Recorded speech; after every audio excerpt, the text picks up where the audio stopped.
어제 막내 성한이가 고등학교 교복을 받아왔습니다. 그래서 저녁에 한번 입어보고 어떻는가 싶어서 한번 입어보라고 했어요. 근데 교복을 딱 입고 나오는 모습을 보니까요, 동네 고등학교 교복인지를 한눈에 알아볼 수 있었습니다. 그렇다고 교복에 동네 고등학교가 적힌 건 아니었습니다. 그럼에도 불구하고 제가 한눈에 알아볼 수 있었던 것은 그 동네 고등학교를 상징하는 게 하나 있습니다. 아시는 분은 아실까요? 그 벌. 모르시는 분 많습니까? 동네 고등학교 상징이 벌입니다.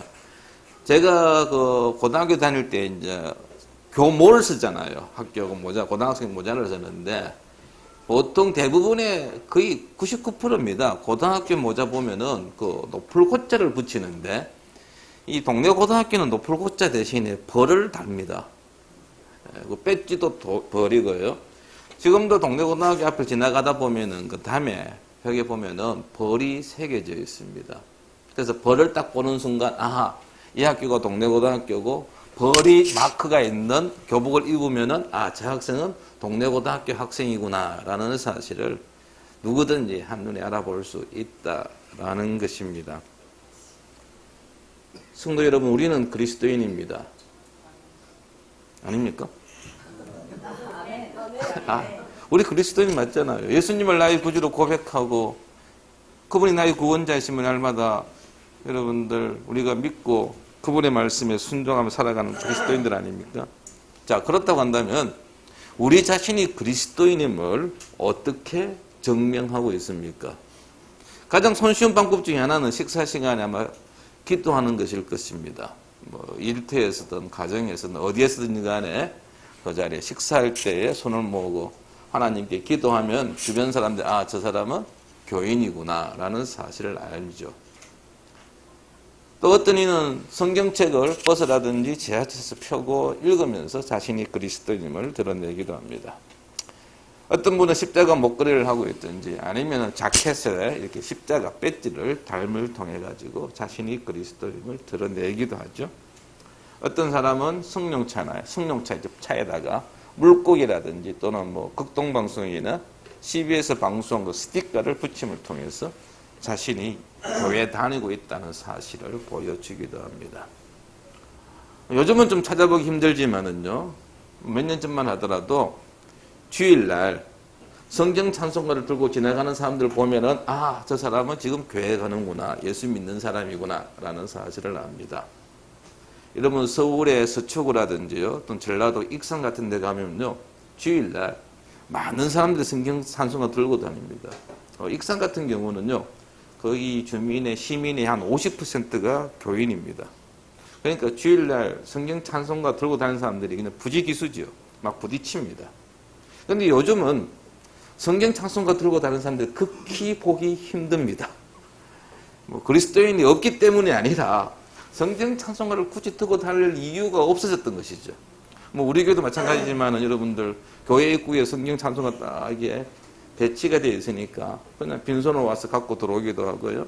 아니면은 이 지갑에서 뭐합니까? 지금도 스마트폰 보고 있는 몇 사람 있지만 딱 펴가지고 딱딱딱딱 눌러가면 뭐합니까? 스마트폰에 되어 있는 성경 애플, 찬송가 애플 보고서 찬송 부르고 말씀 보기도 합니다. 아니면 우리 교회처럼 이렇게 PPT 시작할 때부터 끝할 때까지 성경 찬송가를 전혀 보지 않아도 예배 드림에 있어서 전혀 문제가 안 될 만큼 이런 시설들이 우리로 하여금 성경 찬송가를 이제 들고 다니지 않도록 하게 만들었는데요. 자, 그렇다고 한다면 여러분, 우리는 어떻게 우리 자신이 예수 믿는 사람임을 드러낼 수 있느냐 하는 것입니다. 오늘 읽은 본문은 바울이 유대인들을 향해서, 특히 로마 교회의 그 유대인들을 향해서 진짜 유대인이 누구인지를 논증하고 있습니다. 유대인들은 자신들이 율법을 가지고 있고 할례를 행하였다는 사실로 인하여 상당한 자부심을 가지고 있었고 그 율법과 할례를 통해서 자신이 유대인한 정체성을 드러내 보였던 것인데 바울은 이 부분을 지금 짚고 넘어가고 있다라는 것입니다. 이 율법과 할례는 여러분 알다시피 초대교회에서 상당히 문제가 되었던 부분이기도 합니다. 율법과 할례에 대해 상당한 자부심을 가지고 있었던 유대인들은 그들이 예수 그리스도를 믿음으로 인하여 그리스도인으로 개종했음에도 불구하고 이방인들이 예수 믿는 그리스도인이 되려고 하면은 먼저 율법을 알아야 되고 행해야 되고 그리고 할례를 행해야 한다라는 주장을 하게 됐습니다. 그래서 이것이 초대교회에서 문제가 되어져서 우리가 사도행전에서 살펴보았듯이 예루살렘 총회가 열리기도 했던 것입니다. 여러분, 율법과 할례와 율법, 이들이 유대인들의 정체성을 나타내는 아주 중요한 상징인데요. 그렇다고 한다면 바울은 무엇을 이야기하고 있느냐 하는 것입니다. 그 첫 번째가 율법을 가지고 있다고 해서 유대인이 아니라는 것입니다. 여러분들 그 17절과 18절에 보시면은 유대인이라 불리는 내가 했죠. 유대인이라 불리는 내가 율법을 의지하며 하나님을 자랑하며 율법의 교훈을 받아 하나님의 뜻을 알고 지극히 선한 것을 분간하며 라고 해서 율법이라는 단어가 반복되고 있습니다. 율법을 의지한다.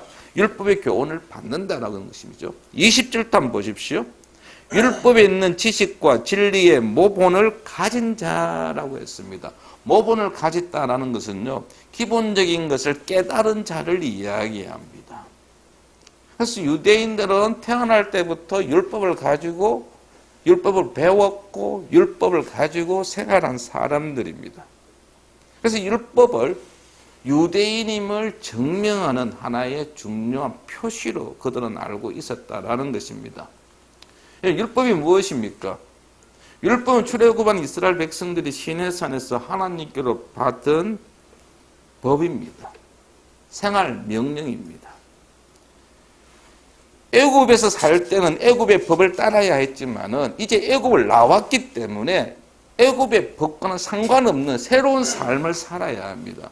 그래서 이스라엘 백성들이 이제 가나안 땅에 들어가서 하나님 백성으로 살 때에 어떻게 살아가야 할 것인가, 그 룰을, 규칙을 하나님께서 이스라엘 백성에게 주신 것이 바로 율법이고, 그 율법의 만약에 엑기스라 그럴까요? 그걸 가장 압축시킨 것이 바로 출애굽기 20장에 나와 있는 십계명입니다.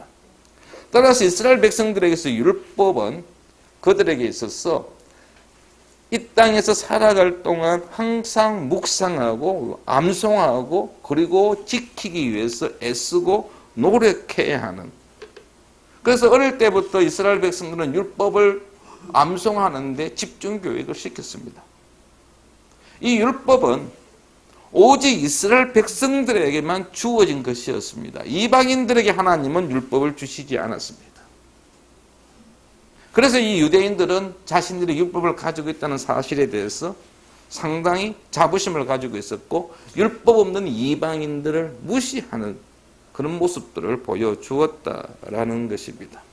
그런데 이 유대인들은 이 율법을 알고는 있었지만, 가지고는 있었지만 지키지는 않았다라는 것입니다. 그래서 지금 바울이 지적하고 있는 겁니다.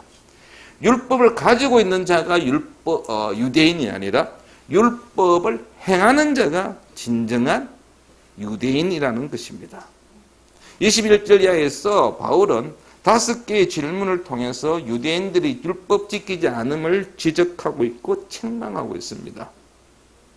율법을 지키라고 가르치면서 자신들은 오히려 그 율법을 지키지 않는 모습들을 보여주고 있습니다. 예를 들어서 21절에 보니까 도둑질 하지 말라 하였느냐? 뭡니까? 다른 사람들이 도둑질 하지 말라고 선포해놓고는 자기들은 도둑질을 했다는 것입니다. 간음하지 말라고 가르치고서는 자기들은 간음했다는 것입니다. 특별히 22절 하반절에 보면은 우상을 가정히 여기는 내가 신전 물건을 도둑질하느냐라고 되어 있는데 아마 이 말씀은 그렇게 여러분들 좀 이해하기가 힘든 부분인데요. 현대 성경이 이렇게 번역되어 있습니다. 우상에게 기도하지 말라고 하면서 왜 자신은 돈을 신처럼 받들고 있습니까? 예. 우상을 섬기지 말라고, 우상 앞에 나가서 기도하지 말라고 하면서 왜 돈 앞에 가서 돈을 뭡니까? 하나의 우상으로 섬기고 있었다라는 것이죠. 율법에 따르면 우상을 섬기지 말아야 합니다. 그래서 유대인들은 가르쳤습니다. 우상을 섬기지 말라. 그러면서 행위는 뭡니까? 그 우상 앞에 가서 절하는 모습들을 보여주었다라는 것입니다. 율법을 아는 것과 율법을 행하는 것은, 순종하는 것은 다른 것입니다. 율법을 순종하지 않는다고 한다면 율법을 소유한 의미가 없는 것입니다. 그들은 한순간에는 율법을 자랑하면서도 그 다음에는 율법을 어기고 있었다라는 것입니다. 그런데 율법을 어기는 끝나는 것이 아니다. 그 행위가 곧 하나님과 연결되어 있음을 바울은 이야기하고 있습니다. 자, 23절과 24절 말씀을 한번 보십시오. 23절, 24절 같이 한번 읽어보겠습니다. 율법을 자랑하는 내가 율법을 범함으로 하나님을 욕되게 하느냐? 기록된 바와 같이 하나님의 이름이 너희 때문에 이방인 중에서 모독을 받는도다. 아멘. 율법을 범함으로 하나님을 욕되게 했다라는 것입니다. 자신들이 가지고 있는 율법을 자랑하면서 그 율법을 지키지 않는 것이 오히려 하나님을 욕되게 했습니다. 그래서 바울이 지금 이 24절에서 이사야 52장 5절 말씀을 인용하면서 너희 때문에 하나님의 이름이 이방인들에게, 믿지 않는 자들에게 모독을 받는도다 라고 이야기하고 있습니다. 이 이사야 52장 5절 말씀 배경은 이겁니다.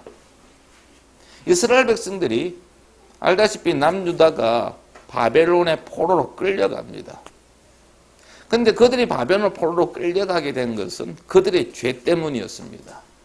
그들이 하나님 말씀을 듣지 아니하고 순종하지 아니하고 율법에 불순종함으로 인하여 하나님께서 그들에게 내린 벌이 바벨론 포로 유수입니다.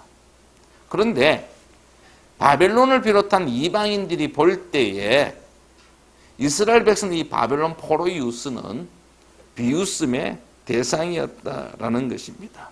어떻게 저 유대인들이 섬기는 하나님은, 여호와라는 분은 자기 백성을 왜 구원하지 못했느냐 하는 것입니다. 저 유대인들이 섬기는 하나님이 여호와가 참 신이라고 한다면은 왜 바벨론의 포로로 끌려갈 때까지 놓아두었느냐 하는 것입니다. 그 신이 좀 능력을 발휘해가 자기를 섬기는 자기를 섬기는 백성을 보호해 주어야 하지 않느냐. 그런데 보니까 보호해주기는커녕 그냥 방치하는 모습을 보았다는 것이죠. 그래서 이 이방인들이 오히려 그 이스라엘 백성들을 보면서 이스라엘 백성들만 그들의 죄에 대해서만 언급할 뿐만 아니라 그 지켜주지 않는 하나님의 이름까지 모독하는 일이 벌어졌던 것입니다. 유대인의 불순종은 믿지 않는 자들 사이에서 하나님의 명예를 먹칠한 것입니다. 하나 더 우리가 율법을 통해서 알아야 할 것은 하나님께서 이스라엘 백성들에게 율법을 주신 이유는요, 유대인들을 택하여서 그들을 하나님의 백성으로 삼으시고 율법을 주신 것은 그들을 통해서 모든 사람들을 구원하기 위함이었습니다. 이사야 49장 6절 말씀을 우리 같이 한번 화면에 나오는데요, 한번 보겠습니다. 같이 한번 읽어보겠습니다. 그가 이르시되 내가 나의 종이 되어 야곱의 지파들을 일으키며 이스라엘 중에 보존된 자를 돌아오게 할 것은 매우 쉬운 일이라. 내가 또 너를 이방의 빛으로 삼아 나의 구원을 베풀어서 땅끝까지 이르게 하리라. 아멘. 내가 또 너는 이스라엘 백성입니다. 유대인을 가리킵니다. 하나님께서 이스라엘 백성들을 이방의 빛으로 삼았다라고 했습니다. 오늘 우리가 이달의 찬양에서 복음의 빛의 사자라는 찬양을 했는데요. 하나님께서 이스라엘 백성들의 이방인의 빛을 삼았는데 그 이유가 무엇이라고요? 나의 구원을 베풀어서 땅끝까지 이르게 하리라. 하나님은 유대인들을 통해서 이 빛이 이방 세계까지 퍼져나가기를 원했습니다. 그냥 유대인들, 이스라엘 백성들 안에서만 빛을 발하는 것이 아니라 그 이방인들에게까지 하나님이 어떤 분이신지를 증거하고 그 하나님의 율법을 그들에게 소개해서 그들로 하여금 하나님의 백성이 되게 하는 것이 목적이었다라는 것입니다. 그런데 그들이 그 율법을 지키지 아니했다라는 것이죠. 그래서 25절에 가면요, 무할례가 된다라는 표현을 하고 있습니다. 율법을 지키지 않는 것은 무할례가 된다. 아주 극단적으로 이야기하면 유대인이 아니다라는 이야기입니다. 율법은 오늘날 우리에게 적용한다면요, 66권의 성경책이라고 말할 수 있습니다. 하나님께서 우리에게 66권의 성경을 주셨습니다. 그런데 여러분, 그 성경책을 들고 다닌다고 해서 우리가 그리스도인이 아닙니다. 그 성경 내용 66권을 창세기부터 여러분 요한계시록까지 다 꿰고 있다 할지라도 행함이 없다고 한다면 그리스도인이라고 말할 수 없다라는 것입니다. 진정한 그리스도인은 이 66권의 말씀 가운데 한 구절이라도 그 말씀에 순종하는 자, 바로 그 자가 온전한 그리스도인인 것입니다. 행함이 없는 지식은 의미가 없습니다. 우리가 하나님 나라의 백성이라면 우리의 삶은 하나님을 반영해야 합니다. 우리가 하나님 말씀대로 살아갈 때에 믿지 아니하는 자들은 하나님이 어떤 분인지를 그들이 알 수 있다라는 것입니다. 반대로요, 우리가 말씀대로 살지 아니할 때, 그 말씀에 순종하는 삶을 살지 아니할 때에 우리만 욕먹는 것이 아니라 하나님의 이름도 함께 욕을 먹는다라는 것입니다. 내가 그리스도인으로서 살지 못할 때요, 나에게만 손해가 되는 것이 아니라 다른 신자들을 의기소침하게 만들기도 합니다. 사람들이 믿지 아니하는 자들이 하나님은 악한 분이라고 말할 근거를 제공하고 있다라는 것입니다. 하나님의 말씀을 우리가 매일 묵상하는데요, 그 아는 것으로 그치는 것이 아니라 여러분의 눈으로, 여러분의 머리로 아는 지식으로 끝나는 것이 아니라 그 지식이 우리의 손과 발로 전달되어질 때에 하나님의 말씀은 놀라운 능력을 발휘합니다. 그 말씀이 우리를 변화시킵니다. 그럴 때에 사람들은, 믿지 아니하는 자들은 하나님의 살아계심을 인정하게 되고 우리가 그리스도인임을 인정받게 된다는 사실입니다. 또 하나, 할례를 한번 보겠습니다. 바울은 육신의 할례는 아니라고 이야기합니다. 육신적으로 할례를 행했다 해서 그게 진정한 할례가 아니라는 것이죠. 28절을 보시면은 무릇 표면적 유대인이 아니요 표면적 육신의 할례가 아니다라고 했습니다. 표면적이라는 말은 그것도 드러난 걸 이야기하는 것 아닙니까? 그러니까 여러분, 할례는 알다시피 남자 성기의 표피를 잘라내는 겁니다. 그런데 그 할례가, 바울은 할례가 진정한 할례가 아니라는 것입니다. 그럼 진정한 할례는 무엇이냐? 29절에 가니까 마음의 할지니라고 되어 있습니다. 할례는 마음의 할지니, 마음의 할례를 행하는 것이 진정한 할례라는 것입니다. 그럼 마음의 할례를 행한다는 게 무슨 의미냐? 여러분, 마음의 할례를 행한다는 것은 마음속에 있는 악한 것들을 온전히 제거하는 것입니다. 마음을 새롭게 하는 것입니다. 우리 마음속에 있는 찌꺼기들을 완전히 청소하는 것이 마음의 할례를 행하는 것입니다. 이거는 사도 바울의 주장뿐이 아닙니다. 하나님께서도 우리에게 주신 명령이기도 합니다. 자, 신명기 10장 16절입니다. 신명기 10장 16절 같이 한번 읽어보겠습니다. 그러므로 너희는 마음의 할례를 행하고 다시는 목을 곧게 하지 말라. 아멘. 너희는 마음의 할례를 행하고 라고 했습니다. 마음의 할례를 행하고 삶의 변화를 이야기합니다. 하나님께서 원하시는 할례는 단순히 육신을 잘라내는 것이 아닙니다. 이게 목을 곧게 하지 말라는 것이죠. 뻣뻣하지 말라는 것입니다. 겸손하라는 것입니다. 행동의 변화를 이야기합니다. 할례를 행하기 전과는 다른 삶을 살아야 한다는 것입니다. 구별된 삶을 사는 것이 마음의 할례를 행하는 것입니다. 그런데 이 마음의 할례는 영에 속한 것이라고 말씀하고 있습니다. 무슨 말씀이냐면은 내 의지로 내 능력으로 마음의 할례를 행할 수가 없습니다. 여러분, 할례를 누가 행합니까? 본인 자신이 할례를 행할 수가 없지 않습니까? 태어난 지 이스라엘 백성들은 태어난 지 8일 만에 할례를 행하잖아요. 그럼 그 아이가 스스로 할례를 행할 수 있습니까? 할 수 없습니다. 어른들이 그 할례를 행합니다. 성령 하나님께서 우리의 마음에 할례를 행하십니다. 그리고 그 성령의 도우심으로 우리는 변화되어진 삶을 살아가는 것입니다. 할례는 우리가 하나님께 속한 자임을 상징합니다. 무할례자가 아니라 우리는 할례 받은 자들입니다.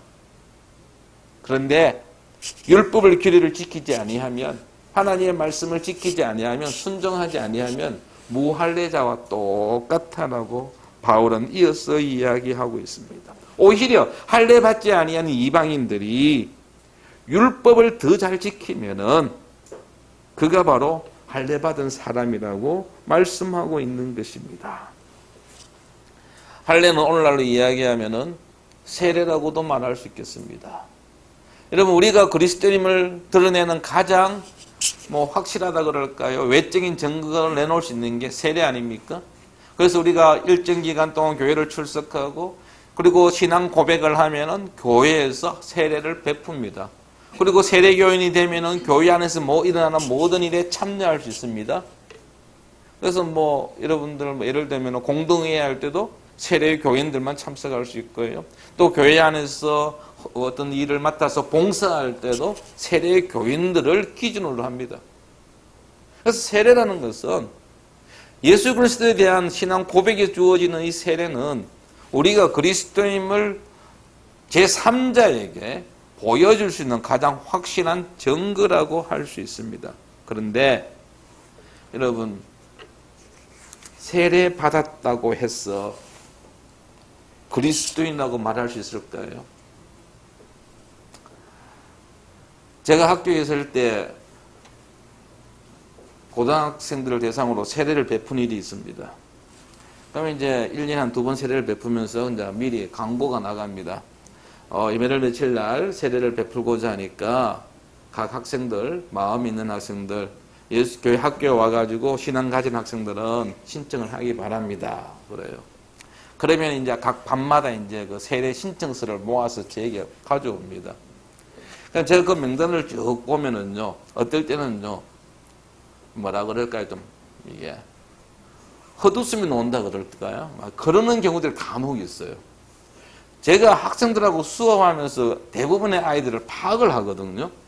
그런데 제가 지켜본 바로는 전혀 변화도 없고 예수 믿는 모습을 보여주지 않음에도 불구하고 세례받겠다고 신청서를 쓰는 거예요.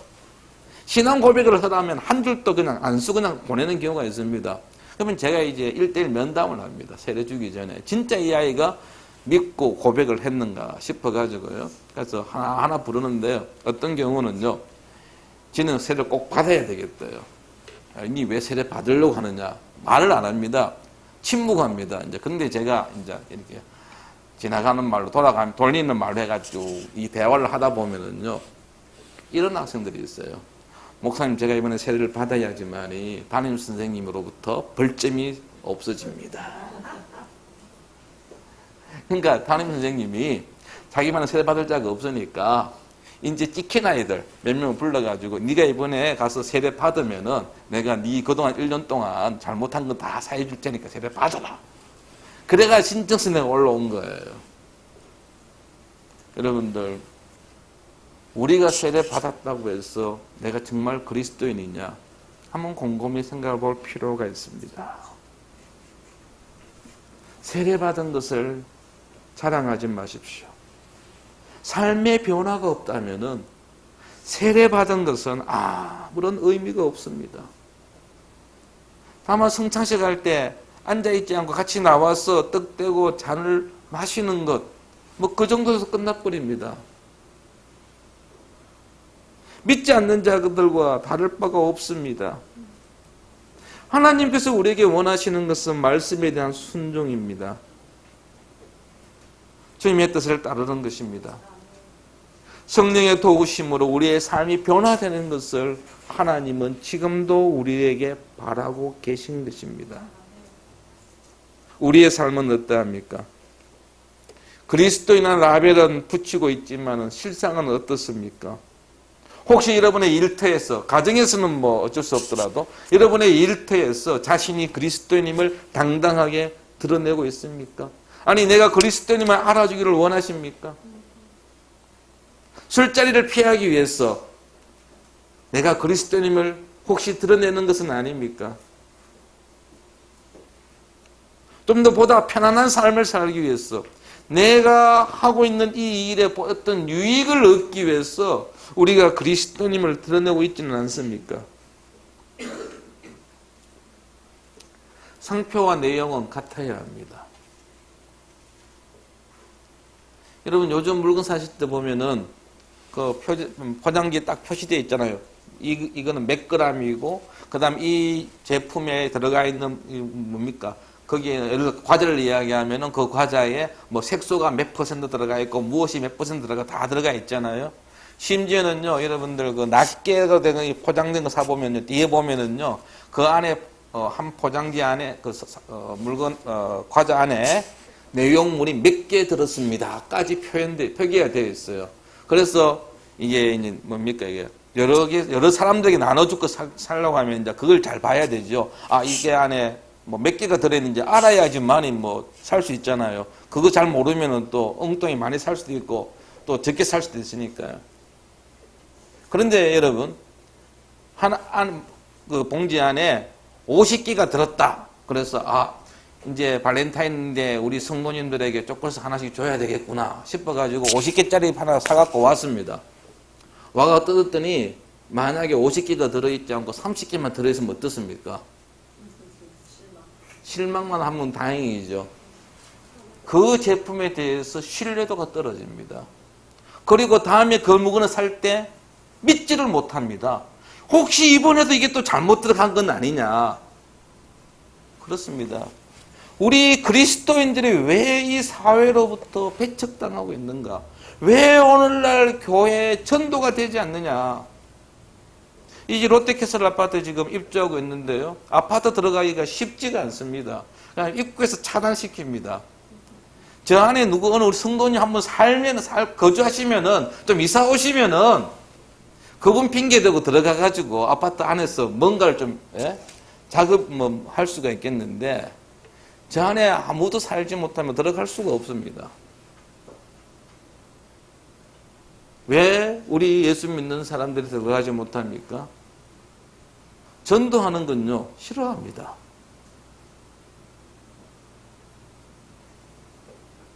우리가 다가갈 때 사람들은 우리에 대해서 호의적이지 않습니다. 많이 바뀌었습니다. 교회라고 하고 목사다 장로다고 해가지고 상대방이 신뢰해 주느냐? 그렇지 않은 게 지금 오늘날 우리 교회의 모습입니다. 오늘 일어난 상황이 이르게 된 것은 바로 그 원인은 저와 여러분 때문입니다. 그리스도인 라벨은 붙이고 있으면서 그리스도인답게 살지 않았기 때문에 세상은 우리에 대하여 신뢰를 내려놓았고 더 이상 우리를 믿지 않는다라는 것입니다. 성도 여러분, 포장지는 화려한데 혹시 내용물에 꿀린내가 나서 사람들이 기피하는 일은 없습니까? 겉모양만 그리스도인이 되지 않기를 원합니다.